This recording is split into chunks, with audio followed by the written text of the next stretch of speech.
Sometime in the first half of 2020, that's when officials tell us we'll find out if a cracker plant is coming to Belmont County.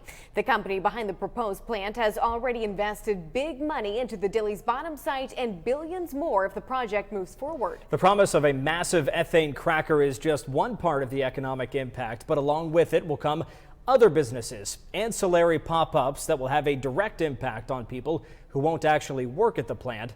But what will it all look like? More now on a News 9 special assignment. This empty field in Dilly's Bottom could look a lot different in the not-so-distant future. In fact, it could look a whole lot like this. The future next door in Beaver County, Pennsylvania. It's like a meteor strike. The impact's been huge. Nearly 4 years ago, Shell announced it had chosen the site in Potter Township to build its newest ethane cracker, an investment of around $6 billion that would employ 6,000 construction workers and create 600 permanent jobs.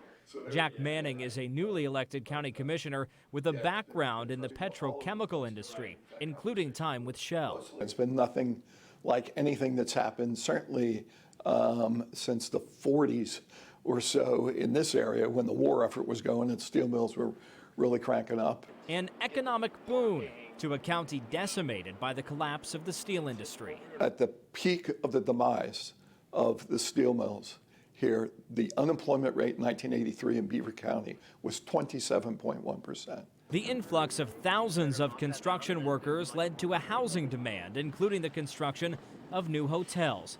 Hotels like the Home 2 Suites and Hilton Garden Inn, constructed between the cracker site and the Beaver Valley Mall. You saw a huge influx of employees start to come to the area. We had people coming in and checking in for 18 months. Marcus Pyatt operates the hotels for Millcraft Investments. He says the Home 2 was born out of a Columbia gas site constructed nearby. The cracker plant announcement made them change their original plan. We would not have built this big of a hotel here. And we probably would not have done the restaurant. The restaurant in the bottom floor of the Hilton Garden Inn, Jackson's Restaurant and Bar, is one of many eateries that have opened or are scheduled to open in the area directly around the Shell plant. And let's talk about the mall. Like most malls across the country, it's undergone a kind of metamorphosis, and local officials say without the cracker plant, it may not have survived. New shops and healthcare centers are popping up on property or very nearby, and the departure of two major department stores, Macy's and Sears, was met with the arrival of Rural King and a U-Haul center. We can't be the same old, same old. Helen Kissick is the president of the Beaver County Chamber of Commerce. Like Jack Manning, she has a background in chemicals. She says the economic change has been obvious. 6,000 contractors who are building this site as we speak. And that's very evident because you see license plates from all over. What isn't so obvious is what happens next. What happens when construction is done and 6,000 becomes 600.